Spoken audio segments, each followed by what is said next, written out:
if you're thinking about retirement, there's a good chance that you've heard of the 4% rule. Now, that's a rule of thumb used by retirees to estimate the amount they need to have on hand when they retire.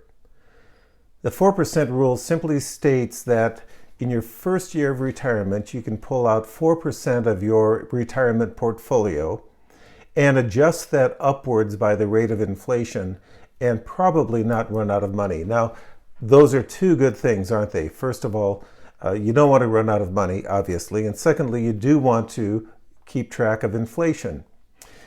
However, the way to keep up with inflation is not necessarily to follow the 4% rule, because in this it falls short.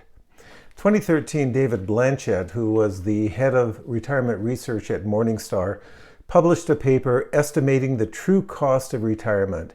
And while the paper covered a lot of ground, there are two things I want to point out today. Number one, the paper shows that retirement spending is driven by the lifestyle of the retiree during retirement, and that during retirement, people typically go through three phases of spending.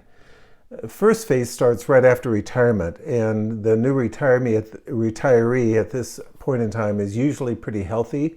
They have a lot of strength, and consequently, they are the most active. Because they are the most active, guess what? They spend the most amount of money. Over time, however, things begin to slow down and they move into the second phase, which is less active, and as a result, they spend less. And then finally, the third phase of retirement may happen in the mid-80s or so, maybe less, maybe more. And that's when health issues and health issues come up, energy begins to go down, and as a result, they are the least active of their retirement years.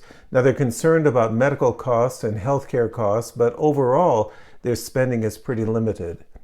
Now, if we put it on a graph, it's going to look like a smile. Higher spending followed by lower spending, followed by higher spending driven primarily by healthcare and medical costs. The second thing Blanchett found is that inflation actually has a different impact compared to the income levels or spending levels of a household.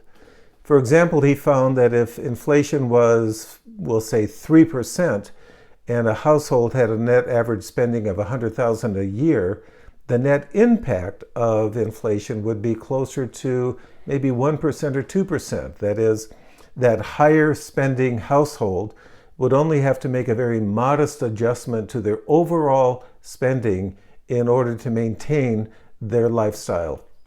Now, on the other hand, a more modest income level, we'll say $25,000 a year, would have to make a larger adjustment to their lifestyle in order to maintain and keep up with inflation. So in their case, they might have a net impact of 2.5%, maybe 2.7% of that 3% inflation.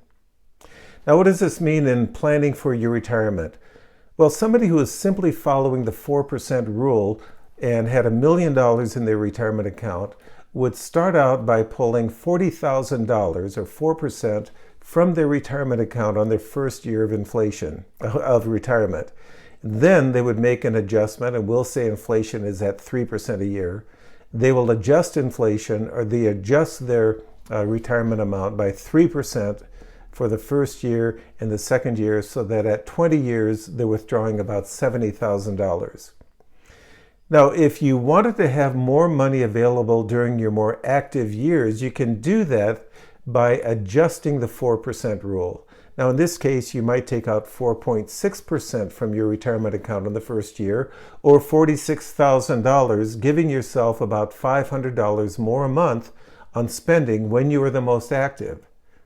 Now, because of your level of spending, if we have 3% inflation, you may adjust your withdrawal rate by the net impact of inflation, or 2% a year rather than 3% a year. So now, at the end of 20 years, you would be withdrawing about $67,000 a year out of your retirement account rather than the $70,000 if you simply followed the 4% rule. But on the other hand, you would have given yourself more money during the years when you are the most active. So what does this mean? Should you follow the 4% rule? Should you make an adjustment? And again, the answer is I'm really not sure. We have to look at your situation, your spending, your limits, resources that you have, risk capacity that you have to make a final determination. My point here is simply to say the 4% rule, although it's very popular, is inadequate because it doesn't cover taxes, as we looked at in our last video, nor does it fully take into consideration the impact that inflation will have on your household. Well, I'm Paul. I'm with Clearstone. If you have any questions about your retirement planning, I would love to have a call with you, a chat with you. No obligation, no bull. Here's my information. Reach out. I'll catch you on the next one. Thanks.